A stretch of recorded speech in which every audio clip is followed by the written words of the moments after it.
Hello नमस्कार दोस्तों, आशा है सब लोग ठीक होंगे।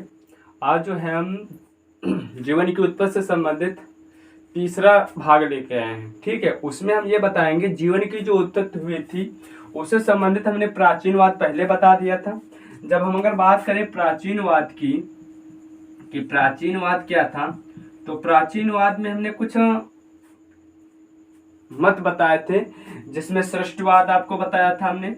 सृष्टिवाद क्या होता है, जिसके अनुसार जीवन की उत्पत्ति देवी देवताओं की देन माना जाता है और बाइबल ग्रंथ के अनुसार जीवन की उत्पत्ति मात्र कितने दिनों में हुई, 6 दिनों में हुई।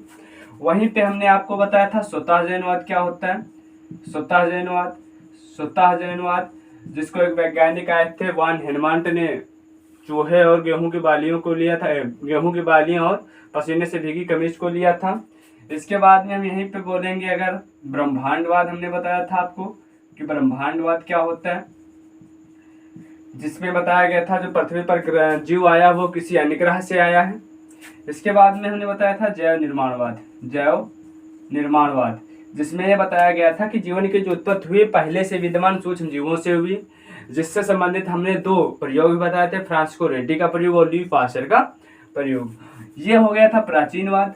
अब हम आज जो हम पढ़ेंगे आप लोगों को बता दें, वो पढ़ेंगे जीवन की उत्पत्ति से संबंधित आधुनिकवाद। जब हम आधुनिकवाद की बात करते हैं तो एक वैज्ञानिक थे ए.आई. ओपेरिन। ठीक है, ए.आई. ओपेरिन ने जीवन की उत्पत्ति से संबंधित कुछ सिद्धांत दिए, उसी को वाद बोला जाता है। ठीक है, जैसे इसी को ओपेरिन वाद भी बोला जाता है। इसे रासायनिक उद्विकास का सिद्धांत भी कहते हैं। इस मत को ओपेरिन ने अपनी पुस्तक द ओरिजिन ऑफ लाइफ में प्रस्तुत किया था। ओपेरिन ने जीवन की उत्पत्ति की प्रक्रिया को निम्नलिखित चरणों में बांटा था। उन्होंने जो जीवन की जो उत्पत्ति हुई थी उसको निम्नलिखित चरणों में बांटा था, या हम ये कह सकते हैं 8 चरणों में बांटा था। सबसे पहला चरण आता है जिसको परमाणु अवस्था भी बोला जाता है, कि सबसे पहला चरण जो आता है जिसको परमाणु अवस्था भी बोला जाता है। इसमें उन्होंने यह बताया था पृथ्वी जो पहले थी वो एक आके गोले जैसी थी। वो क्या हुई, धीरे धीरे उसका तापमान कम हुआ। जब धीरे धीरे उसका तापमान कम हुआ तो उसमें कुछ भारी गैसें थी, कुछ हल्के तत्व थे। जो भारी गैसें थी वो पृथ्वी के कोर भाग का निर्माण किया। कोर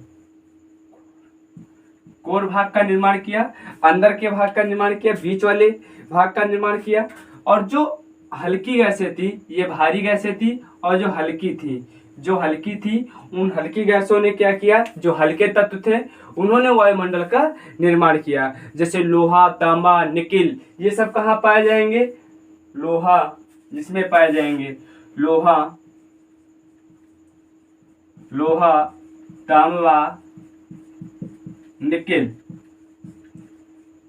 तो ये सब पृथ्वी के केंद्र में पाए गए। इसके बाद में जब यहाँ पे बात आई तो यहाँ पे कौन सी गैसें पाई गई, हल्की गैसें पाई गई। हल्की गैसों ने क्या किया, वायुमंडल का निर्माण किया। हल्की गैसों में अगर हम बात करें हाइड्रोजन, कार्बन, नाइट्रोजन आदि गैसें ऐसी पाई गई जिन लोगों ने क्या किया, पृथ्वी का निर्माण किया। इसके बाद में पहला चरण हो जाता है। जब दूसरा चरण आता है तो यही जो तत्व थे यही तत्व धीरे धीरे पृथ्वी जैसे जैसे ठंडी होती गई, धीरे धीरे ठंडी होती गई, या ये लिख सकते इसमें पृथ्वी का तापमान कम होने पर परमाणुओं के परस्पर क्रियाओं करने से अण तथा सरल कार्बनिक यौगिकों का निर्माण हुआ। ऐसे ऐसे जब ये धीरे धीरे ठंडी होते चले गई तो यहाँ पे क्या बने, अणु बने, जिसको बोला जाता है अणु अवस्था। और आपको बता दें सबसे पहले जो अकार्बनिक यौगिक बने थे वो जल बने थे। सबसे पहले कौन बने थे, अकार्बनिक यौगिक जल का निर्माण हुआ था। जल और अमोनिया NH4 ये 2 चीजें सबसे पहले बनी थी। दूसरे चरण में इनका निर्माण हो गया था। ठीक है, इसके बाद में जब ये तीसरा चरण आता है तो तीसरे चरण में जो तीसरा चरण था ये बोला जाता है जो जीवन की उत्पत्ति हुई थी आदि सागर में हुई थी। आदि सागर में हुई थी, एक बोल सकते हैं आदि वायुमंडल की नाइट्रोजन तथा सरल कार्बन ज्वालामुखी के लावा से क्रिया करके नाइट्राइड्स तथा कार्बाइड्स बनी, और ये जलवाष्प से क्रिया करके अमोनिया बनी तथा मेथेन बनी। इसके अतिरिक्त कार्बन तथा हाइड्रोजन के मिलने से मेथेन तथा कार्बन हाइड्रोजन और नाइट्रोजन के मिलने से हाइड्रोजन साइनाइड का निर्माण हुआ। ये सब बने तो जिनको बोला जाता है सरल कार्बनिक यौगिकों का निर्माण हुआ। यहाँ पे क्या हुआ, दूसरे चरण में क्या हुआ, यहाँ पे अणुओं का निर्माण हो गया, जैसे मेथेन बन गई, जल बन गया और अमोनिया बन गई। इसके बाद में आता है तीसरा चरण। तो यहाँ पे तीसरे चरण की हम बात करेंगे तो तीसरे चरण में सरल कार्बनिक यौगिकों का निर्माण हुआ। तीसरे चरण में सरल कार्बनिक यौगिकों का निर्माण हुआ, जैसे हम यहाँ पे बोल देंगे ग्लूकोज का निर्माण हुआ। यहाँ पे ग्लूकोज बना, अल्कोहल बना, अल्कोहल, एल्डिहाइड आदि, मतलब ऐसे सरल कार्बनिक यौगिकों का निर्माण हुआ। और बाद में इन्हीं सरल कार्बनिक यौगिकों का बहुलीकरण हुआ। बहुलीकरण मतलब यही सारे एकत्रित हुए और ये सब आपस में मिलने लगे। जब ये सब एकत्रित हुए और बहुलीकरण हुआ, इन बहुलीकरण के द्वारा ही हुआ क्या, यहाँ पे जटिल कार्बनिक यौगिकों का निर्माण हुआ। इन जटिल कार्बनिक यौगिकों का निर्माण हुआ, जैसे शर्करा से हम बता दें, शर्करा से पॉलीसेकेराइड का निर्माण हुआ, पॉलीसेकेराइड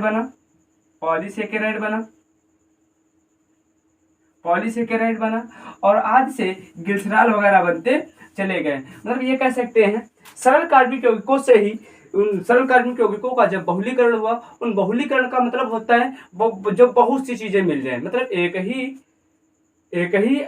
यौगिक के जब बहुत सारे अणु इकट्ठा हो जाए। तो ग्लूकोज के अणु बहुत सारे इकट्ठा हुए तो पॉलीसेकेराइड का निर्माण कर लिया। इसके बाद में जब पॉलीसेकेराइड का निर्माण किया, इस पॉलीसेकेराइड में किण्वन क्रिया वगैरह हुई और किण्वन क्रिया होने के साथ साथ में यहाँ पे क्या हुआ, न्यूक्लियोप्रोटीन्स का निर्माण हुआ। न्यूक्लियोप्रोटीन्स का निर्माण हुआ। जब यहाँ पे न्यूक्लियोप्रोटीन्स का निर्माण हुआ तो यहीं पे कोलाइडी कणों का निर्माण हुआ। यहीं पे क्या हुआ, कोलाइडी कण बने। यहीं पर कोलाइडी कण बने। ये जो कोलाइडी कण थे, इनको ओपेरिन ने, इन कोलाइडी कणों को ओपेरिन ने एक नाम दिया कोएसरवेटस।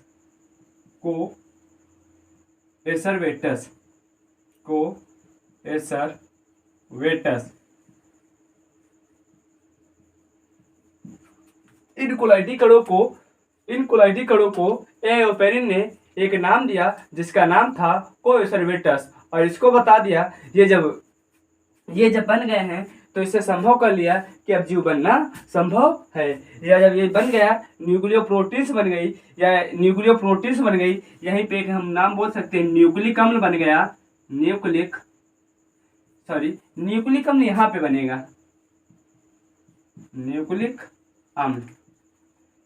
अम्ल बोले डीएनए व आरएनए।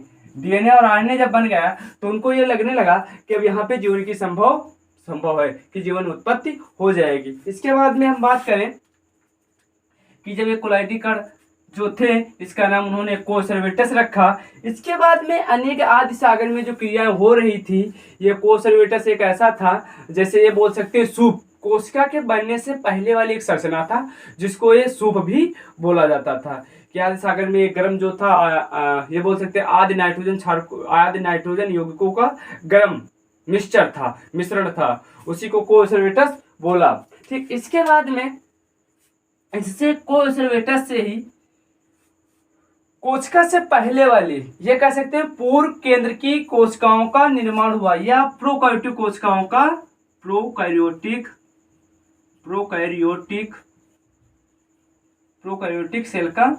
प्रोकैरियोटिक सेल का निर्माण हुआ। मतलब प्रोकैरियोटिक कोशिकाओं का निर्माण हो गया। किसमें? छठे चरण में प्रोकैरियोटिक कोशिकाओं का निर्माण हुआ। इसके बाद में जब यहाँ पे प्रोकैरियोटिक कोशिकाओं का निर्माण हो गया छठे चरण में कोशिका तथा न्यूक्लियोप्रोटीन से मिलने से, इसके बाद में हुआ क्या, सातवां चरण आया। जब सातवां चरण आया तो सातवें चरण में स्वपोषण की उत्पत्ति हो गई। सातवें चरण में स्वपोषण की उत्पत्ति हो गई। मतलब यहाँ पे ऐसे जीव बन गए जो अपना भोजन स्वयं बना पा रहे थे। यहाँ पे ऐसे जीव बन गए जो अपना भोजन स्वयं बना पा रहे थे। यहाँ पे ऐसे जीव बन गए जो अपना भोजन स्वयं बना पा रहे थे। जैसे ये कह सकते हैं पादप, जीवाणु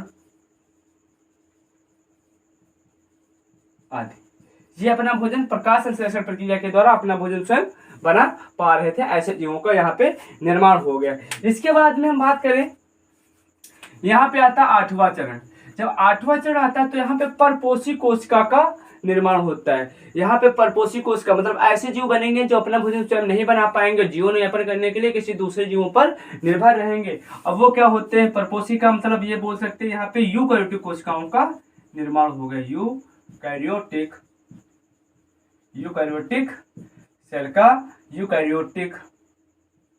सेल का निर्माण हुआ, जो अपना भोजन स्वयं नहीं बना पाते थे, जीवन यापन करने के लिए किसी दूसरे जीवों पर निर्भर करते थे।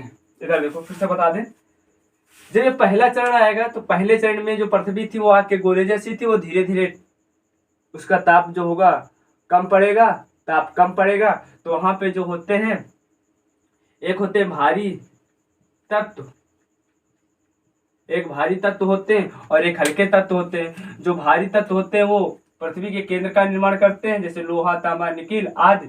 और जो हल्के होते हैं वो वायुमंडल का निर्माण कर लेते हैं। इसके बाद में धीरे धीरे और उसका तापमान कम पड़ता है, तो वहाँ पे क्या होता है, ये संघनित होकर अणु बना लेते हैं। जैसे जल हो जाता है, मेथेन हो जाता है, अमोनिया हो जाता है, जैसे ये बन जाएंगे। इसके बाद में ये और आपस में मिलते हैं, संघनित होते हैं और तब क्या बना लेते हैं, सरल कार्बनिक यौगिक बना लेते हैं, जैसे ग्लूकोज हो गया, अल्कोहल हो गया, एल्डिहाइड हो गया आदि, इन सभी का निर्माण हो जाता है। इसके बाद में जब चौथा चरण आता है तो चौथे चरण में क्या होता है, ये ग्लूकोज, अल्कोहल ये सब बहुलीकरण कर लेते हैं। जब बहुलीकरण कर लेते हैं जिससे क्या होता है, यहाँ पे जटिल कार्बनिक यौगिकों का निर्माण हो जाता है, जैसे पॉलीसेकेराइड हो गया आज, और ऐसी भी चीज संरचनाएं बन जाती हैं जिनको ये क्या बोला जाता है, जटिल कार्बनिक यौगिक बोला जाता है। ये जब जटिल कार्बनिक यौगिक बन जाते हैं तो जटिल कार्बनिक यौगिकों से ही न्यूक्लियोप्रोटीन्स का निर्माण हो जाता है, या ये कह सकते हैं यहाँ पे न्यूक्लिक अम्ल का निर्माण हो जाता है। और कोलाइडी कण, यहीं पे कोलाइडी कण भी बन जाते हैं। इन कोलाइडी कणों को ही ओपेरिन ने एक नाम दिया था, कोएसरवेटस। इसके बाद में जब छठा चरण आता है, छठे चरण में ये कोएसरवेटस और न्यूक्लियोप्रोटीन्स जो संरचनाएं होती हैं, इनसे ही कोशिका पूर्व मतलब ये पूर्व केंद्र की कोशिकाओं का निर्माण हो जाता है, या ये कह सकते हैं प्रोकैरियोटिक कोशिकाओं का निर्माण हो जाता है। इसके बाद में जब सातवां चरण आता है तो स्वपोषी कोशिकाओं की उत्पत्ति हो जाती है, मतलब ऐसी कोशिकाओं का निर्माण हो जाता है, या ऐसे जीव का निर्माण हो जाता है जो अपना भोजन स्वयं बना लेते हैं। आठवां चरण आता है, यहाँ पे परपोषी कोशिकाओं का निर्माण हो जाता है जो अपना भोजन स्वयं नहीं बना पाते हैं, जैसे हम लोग और सब लोग बन जाते हैं। आशा है आप लोगों को ये वीडियो समझ में आएगा।